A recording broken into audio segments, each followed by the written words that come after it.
சொல்கிறத கேட்கும்போது ரொம்ப சந்தோஷமாக இருக்கு, சொன்ன மாதிரியே செஞ்சால் இன்னும் சந்தோஷமாக இருக்கும். கொடுக்க மாட்டேங்கிறீங்கள, கொடுக்குறோன்றீங்க, கொடுக்க மாட்டேங்கிறீங்கள அப்படின்னு ஒருத்தர் பேசியிருக்கார். யார் அவர்? அமைச்சர் சேகர் பாபு அவர்கள். அவர் தான் இப்போ மோடி அவர்கள் தமிழ்நாட்டுக்கு வந்து பல கருத்துக்களை பறக்க விட்டு போயிட்டார். அப்படி பறக்க விட்டு போன கருத்தில் முக்கியமான ஒரு கருத்து, நாங்கள் தமிழ்நாட்டுடைய முக்கியத்துவத்தை ரொம்ப ரொம்ப ஃபஸ்ட்டு ப்ரையாரிட்டியில் வச்சுருக்கோம். தமிழ்நாட்டுக்கு ஒன்றுன்னா நாங்கள் வந்து எதுவாக இருந்தாலும் ஃபஸ்ட்டு அதுதான், அதுக்காக அதோடைய வளர்ச்சிக்காகவும் அதனுடைய நலனுக்காகவும் நாங்கள் எப்போவுமே அங்கீகாரம் கொடுத்துனே இருப்போம் அப்படின்ற மாதிரி அவர் பேசியிருந்தாராம்.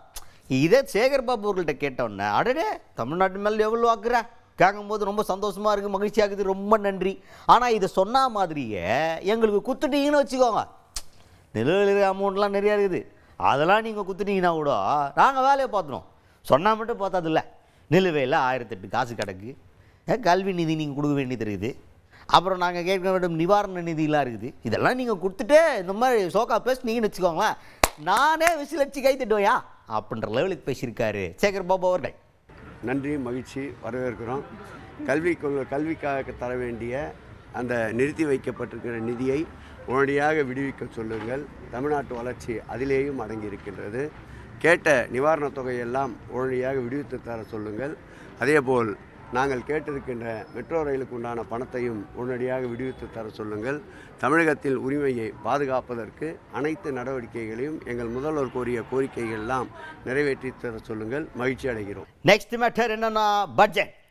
இப்போ பாஜக தரப்பில் அடிக்கடி என்ன சொல்லுவாங்கன்னா, காங்கிரஸ் ஆட்சியை விட தமிழ்நாட்டுக்கு பாஜக ஆட்சியில் தான் அதிகமான பட்ஜெட் நிதி ஒதுக்கி இருக்கோனாங்க, எவ்வளவு தெரியுமா அள்ளி கொடுத்துருக்கோனாங்க அப்படின்ற மாதிரி பேசுவாங்க.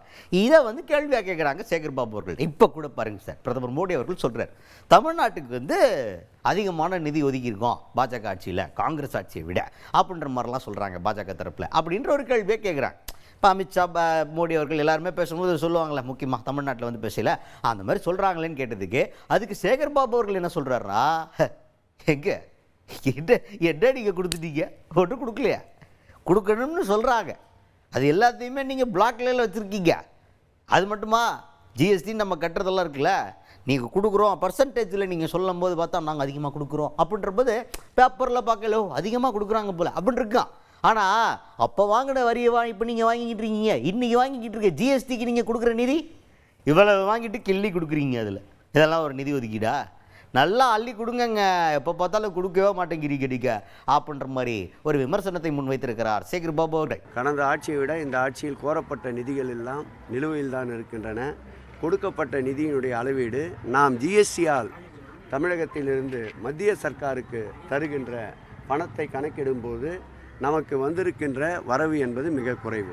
அதுக்கடுத்ததா இப்போ ஊருக்குள்ள பெரும் பரபரப்பான பேச்சு என்ன பேச்சு அப்படின்னு பார்த்தீங்கன்னா, திருமாவளவன் அவர்கள் மோடி அவர்கள் பங்கேற்ற ஒரு நிகழ்ச்சியில் பங்கேற்றுக்கிட்டாரு, ஒரே மேடையில் அவரும் அமர்ந்திருந்தார் அப்படின்றது ஒரு டாக்.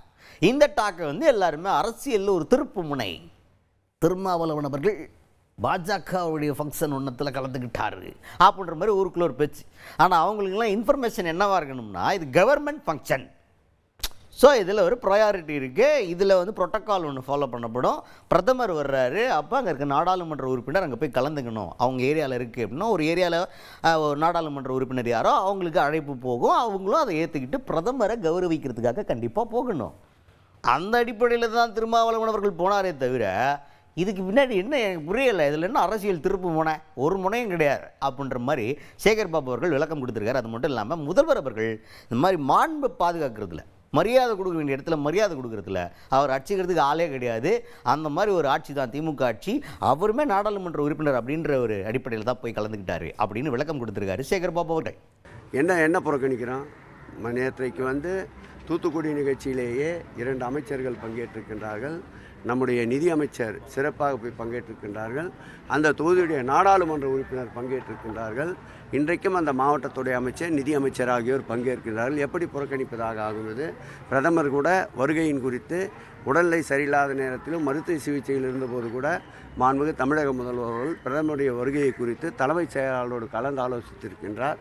இவ்வளவு மதிப்பு மரியாதை வைத்திருக்கின்ற அவர் நாட்டினுடைய பிரதமர் என்ற வகையிலே பிரதமருக்கு உண்டான அந்த மதிப்பு மரியாதையும் என்றைக்கும் வந்தாரை வரவேற்கும் இந்த தமிழ்நாடு, விருந்தோம்பலுக்கு சிறந்த தமிழ்நாட்டினுடைய முதலமைச்சர் அவர்கள் நிச்சயம் அப்படிப்பட்ட பாகுபாடு காட்ட மாட்டார்.